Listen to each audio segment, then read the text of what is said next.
Today's experiment is named as Whirling of Shafts. And before getting into the experiment, I would like to briefly talk about some theory behind it. So, first, let's talk about finite and infinite dimensional systems, as I wrote here. So, degrees of freedom means least number of coordinates that you have to specify in order to give a unique configuration to a system. For example, let's draw a Van system. Let's say we have a spring here, and then we have such a mass here. And by just defining this, I can specify unique configuration for the system. So this system is actually a Van system, or the system has one degree of freedom. Let's have another system where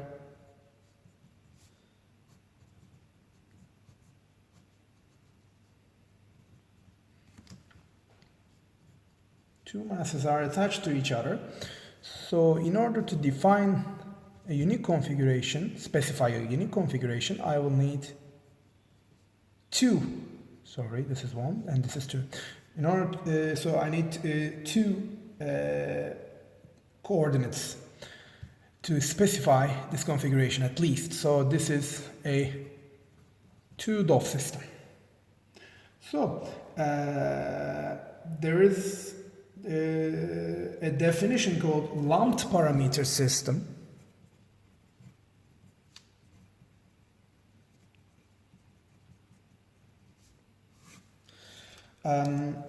It's basically a system where masses are lumped and other connecting parts such as springs, dampers or other connecting elements are assumed to be massless. So these examples are actually lumped parameter systems where we only have these lumped masses and these connecting elements assumed to have no mass at all. So in finite number systems or finite dimensional systems, we have finite number of degrees of freedom, let's say 2 or 3. And that's why these structures, these systems also have finite number of natural frequencies. And these finite dimensional systems are governed by ODEs, meaning ordinary differential equations. This is finite dimensional systems. And there is also infinite dimensional systems. In these such systems,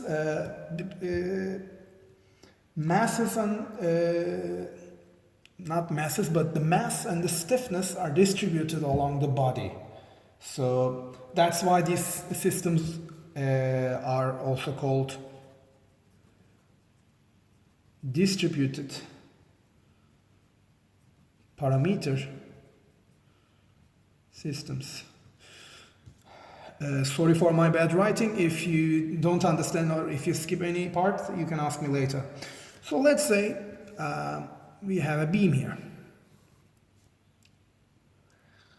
Or let's have a plate having a thickness. So these are not massless. And these also don't have point masses connected together, etc. These are actually structures having mass distributed along the structure. Mass is distributed along the structure. And that's why these systems are called infinite dimensional systems, and that's why they have infinite number of degrees of freedom. So infinite of DOF. And because of that, we also have infinite number of resonance frequencies as well.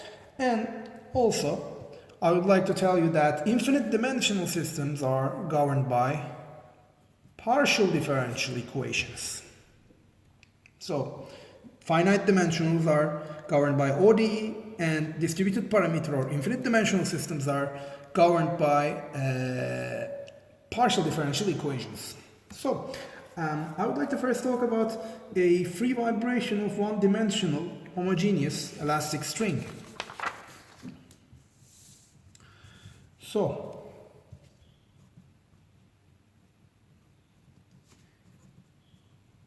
free vibration of a one-dimensional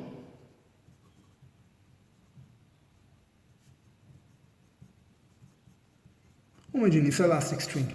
So, for this we have to have the wave equation governing the system, which is actually del square y xt, y of x of t, or del t square equals v square times del square y of x and t over del x square. And this is called wave equation. This is important. And we're talking about elastic strings, so we have what? We have y of xt, y of x and t. We will have t, we will have rho, a, v. These are important parameters for strings.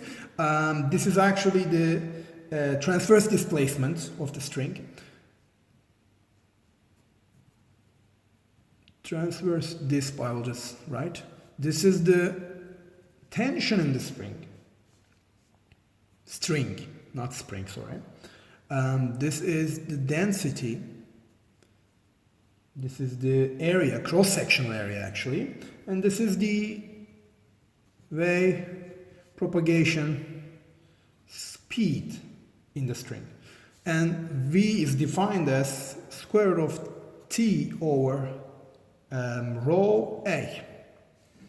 So, this is your governing partial differential equation where V is defined as this, and you have to have some boundary conditions to get to the system. Let's say, okay, let's take a look at for fixed boundary condition for 0xl, let's say. We have the length L. For natural frequencies,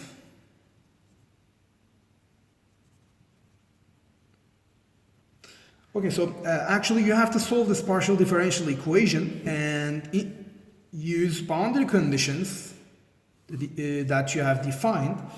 And if you do that, you will find that natural frequencies are defined as n, Fn equals nv over 2l for n equals 1 to infinity. Why infinity? Because this is an infinite dimensional system. That's why I talked about that. And also Fn is in hertz. Okay, you can't see that. So Fn is in hertz. So sorry for my camera quality. The aperture is not that wide, so I will have to move the paper back and forth. So, or rather, let's just use okay, something like that. Okay, I'll just use this space. So, and for mode shapes,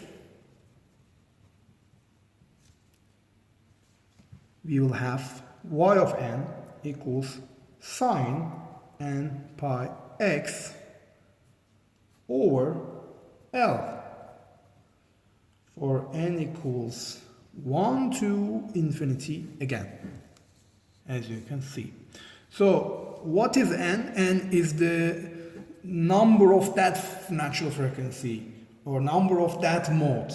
For example, if n is 1, it's called first mode or first natural frequency of first mode, or the natural frequency of the first mode, let's say. So, okay, let's first take a look at for n equals 1. When you put 1 here, you will have f1 equals v over 2l. And use that here as well. So you will have your mode shape as sine pi x over L. So we also know that we have limits at x equals 0 and x equals L. And when we plot this sin pi x over L, we will have such a sinusoidal wave. And as you can see, this looks like a half sine. We can call this half sine. Let's take a look at the second mode. For the second mode, you will have f2 equals nu over L, v over L. And we have the second mode shape equal to sine 2 pi x over L. So we will have again at 0 and L, we will have 0 due to the boundary conditions, but in between we will have, this is actually L over 2, we will have this shape, and this is called actually full sine shape. And for n equals 3, let's take a look at the third mode as well. We have 3v over 2l as the natural frequency in hertz, and the mode shape will be sine 3 pi x over L. And when we plot it, this is x equals 0, sorry you can't see that. This is x equals L, and you have such a shape. This is one sine and then a half sine. And just because of that, we can just call it 1/2 sine, 1.5 sine. We can call 1.5 sine. So this was the case for the strings. So we use this wave equation. We put the boundary conditions for fixed. This is just an example. And when you do that, you will find the natural frequencies as this and mode shape as this, where n denotes the number of the mode that you are at. And we take a look at the mode numbers, and we have find at n equals 1 half sine, at n equals 2 full sine, and at n equals 3 1.5 sine.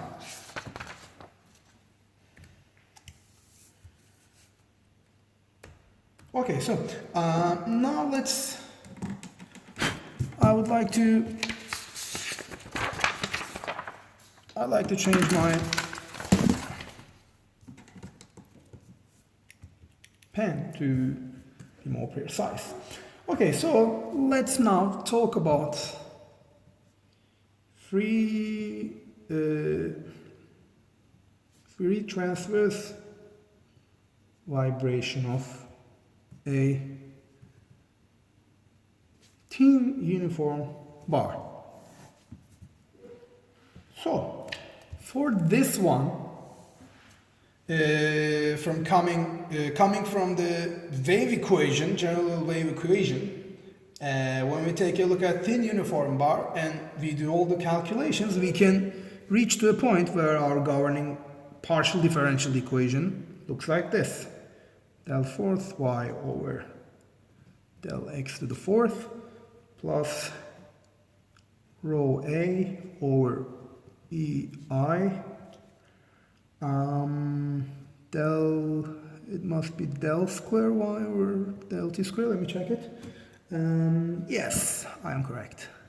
So this is the governing PDE for free transverse vibration of a thin uniform bar. Again, PDE, because thin uniform bar is an infinite dimensional system. And for that, let's take a look at some specific example. Okay, let's take a look at the pin-pin condition. For pinned boundary condition. Again, between 0, x, and L. We're taking a look at. So for a pin-pin condition, when you use these pin-pin boundary conditions in this partial differential equation, you'll be able to solve it, and you will have the natural frequencies as, okay, let's write natural frequency is given as omega n equals n pi over L squared times square root of EI over rho A, where actually here omega n is in, okay, this is radian over second. You have to always be careful about the units you use. Otherwise, you're prone to make mistakes. So, and we have the mode shapes like this. Yn is sine m pi x over L. So, m pi x over L and n pi x over L. That's why I have showed you the analogy at the string as well. So strings look similar, and they have similar mode shapes under these pin-pin boundary conditions for this and fixed boundary condition for string. Okay, so this is our mode shapes in general. Let's take a look at n equals 1 case. So our natural frequency is what? Pi over L squared times square root of EI over rho A. And we will have our mode shape to be sine pi x over L. So how does it look like? So let me draw our boundaries. This is 1 pin. This is 2 pin. And in between, we will have our thin uniform bar deformed like this. We can just say half sine here, just like the string example. For n equals 2, we will have omega 2 equals 2 pi over L squared EI over rho A. And our second mode shape is sine 2 pi x over L, just like the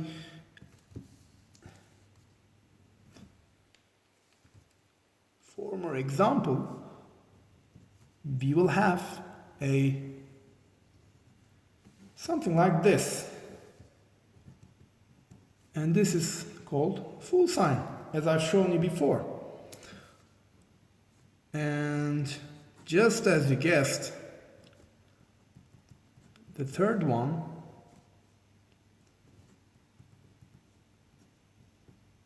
you just change n, as you see. You just change n and you find the mode shapes and the natural frequency that you have. And this is 1 pin, this is another pin,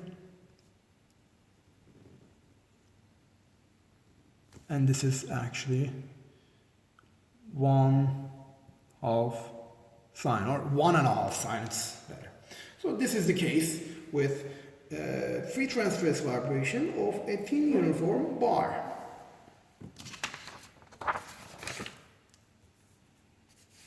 So let's take a look at linear elastic oscillations. Let me briefly talk about mass spring systems first.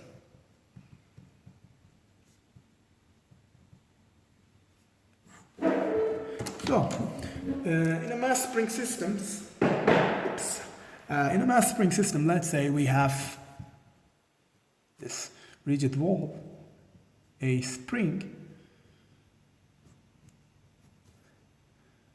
and a mass here.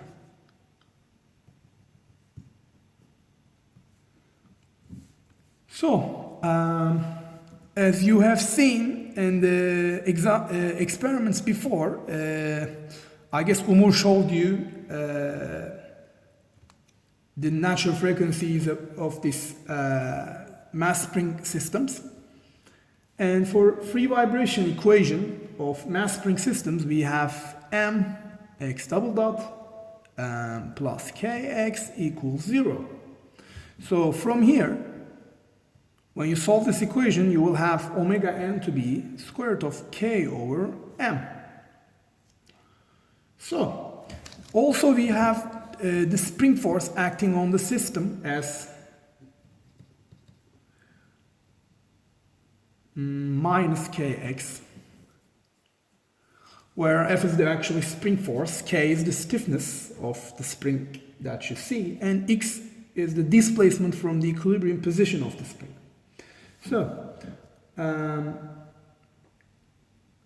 So let's take a look at massless beams and deflection of massless beams coming from this mass spring system. And I'm going to actually tie these two systems up, and you'll see the connection.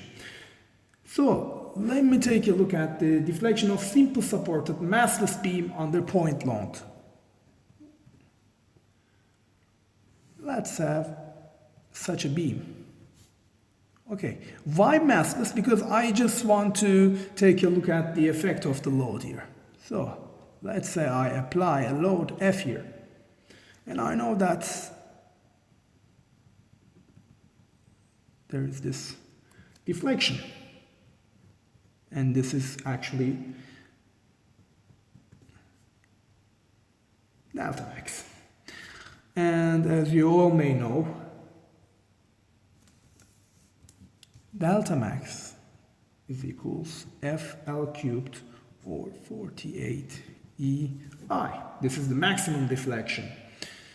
So let me take the F to the left hand side and put everything else to the right hand side. So I will have F equals 48 EI over L cubed times del max. So, we have also seen that F equals K times X. We can just get rid of this minus because we're only interested in the magnitude here, because this delta max might be like this as well, and you don't have negative stiffness in here. So this is F. And this is actually the displacement x. So F equals what times x? K times x. So actually this is the stiffness or beam stiffness in this case. So we have the beam stiffness as KT equals 48 EI over L cubed. So this is actually the theory on the paper. So let me briefly talk about whirling of shafts. So for any rotating shaft, a certain speed exists at which violent instability occurs.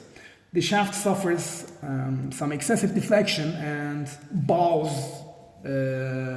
as whirling. And if this critical speed of whirling is maintained, then the resulting amplitude becomes sufficient to cause buckling and failure of the structure. However, if the speed is rapidly increased before such deleterious effects occur, then the shaft is seen to restabilize and run through again until at another specific speed, or let's say at another natural frequency, a double bow is produced, or let's say a full sine shape is produced. And centrifugal forces, which cause the shaft to deflect from its rest position, are practically unavoidable. Actually, these centrifugal forces are the reason why the shaft whirls. And they are practically unavoidable because you have material inhomogeneities and some assembly problems. And that's why you don't have the center of gravity of the shaft or the attached masses not coinciding with the axis of the rotation. Let me draw and show it. So let's say this is the undeformed axis of the shaft, and let's say you have a shaft here.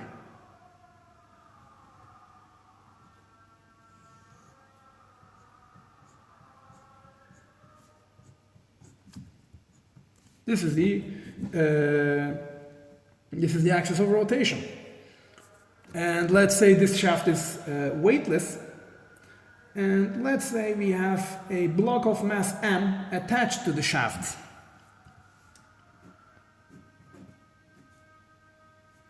And here, well, let me draw it like just dashed line. Just forget this. Just dashed line. And we have a mass attached. And let's say we reach to this whirling phenomena at some natural frequency, at the first natural frequency obviously, because we have the half sign.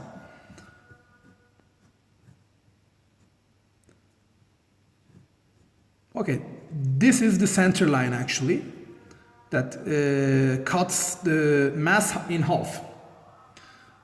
Let's say this distance is delta. And however, our mass, the center of gravity is not at here, but here. So there is this small difference that we can call E, which is actually the eccentricity of this shaft. So beforehand we will have this, and we have this mass attached to the shaft, and this is the center line of the shaft. This is the center of the mass, and this is actually center of the mass of the mass, or center of gravity of the mass, sorry. Let's say G for this point. So you have this small eccentricity in between. And delta, as you can see, is the deflection of the shaft.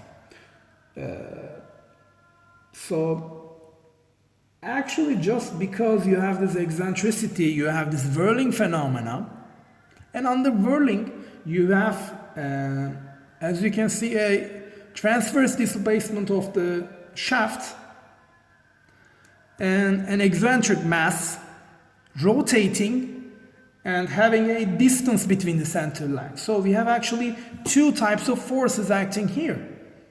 One is the deflection force coming from the beam. The beam doesn't. The beam will have some spring back force, and this deflection force can be formulated as F equals kT times delta. Just we have seen up here. F equals kT delta. And we also have the centrifugal force due to this. Actually, in the first place, you have this eccentricity, and due to eccentricity, when the shaft rotates like this, due to this eccentricity, the shaft will whirl, and you will have this displacement, and you also had this eccentricity in the first place, so you will have some centrifugal force acting in this direction, whereas you have this deflection acting in this direction. They are acting against each other. So the centrifugal force, let's say Fc, equals m omega square delta plus E. So the centrifugal force is actually countered by the deflection force, and that's why this just not blows away. This creates you some half fine wave shape, and that's because deflection force actually counteracts against centrifugal forces in the system. So, let's keep moving. We had these two equations. So, since they are in equilibrium or quasi-static equilibrium, system is dynamic, but let's say they are in equilibrium because there is no acceleration in radial direction, let's say. So, equating these forces, you have kT delta equals m omega squared over del plus E. So, you have delta equals m omega square E over kT 1 minus m omega square over kT. Since we know that omega n, let's say omega n square is kT over m. So let's rearrange this, and we will have delta equals omega square E over omega n square 1 minus omega square over omega n square. Or, let's rearrange it again. Yes, so in the end, we will have E over omega n over omega squared minus 1. So, this gives me the deflection in this problem, So, take a look at this frequency. As you can see, as omega goes to omega n, you have omega n over omega n, which is 1. 1 minus 1 is 0. So delta is theoretically infinity. So as omega goes to omega n, delta goes to infinity. So no matter how small eccentricity you have, how small imbalance distance E you have, the shaft will whirl at the transverse natural frequency anyway. So as a designer, you have to just move away from these natural frequencies.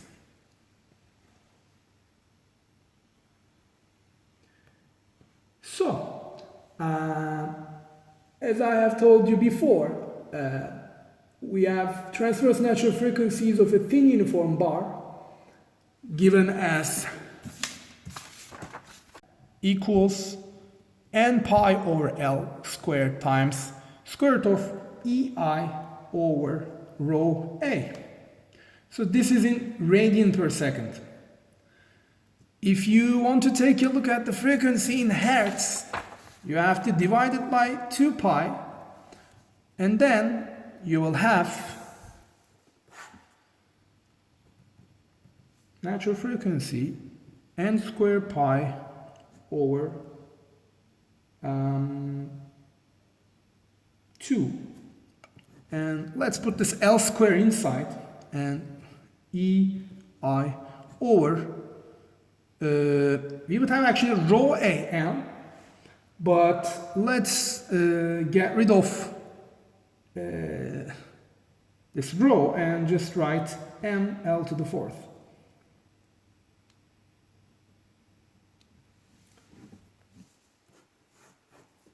By the way, this m is not the mass.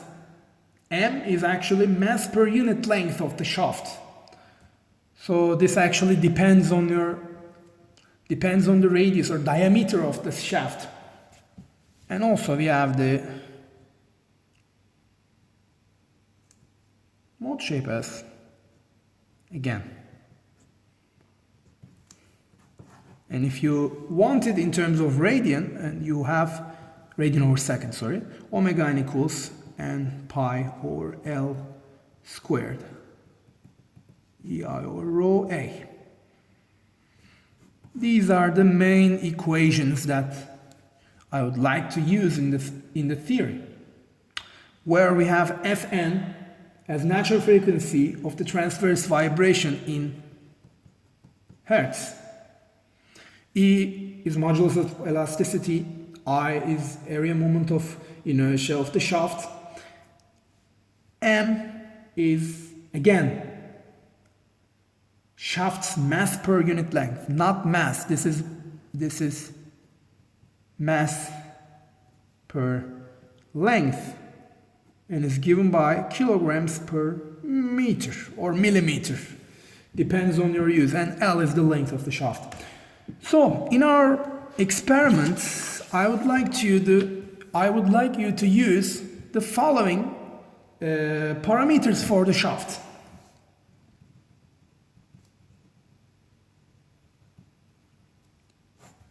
So we have D equals 635 millimeter. We will take a look at two different shafts actually. This is one shaft and L is 0.9144 meter. Take a look at the units, be careful. M, which is mass per length, is given as 0.248 kilograms per meter. This is for this, by the way. And modulus of elasticity is given as 207 10 to the 9 pascals. And for a circular shaft, actually shafts are circular, for a shaft the moment of inertia is given as pi d to the 4th over 64. These are the parameters that you will use for the experiment. We will have two shafts having almost equal length, so you will take the length for both shafts as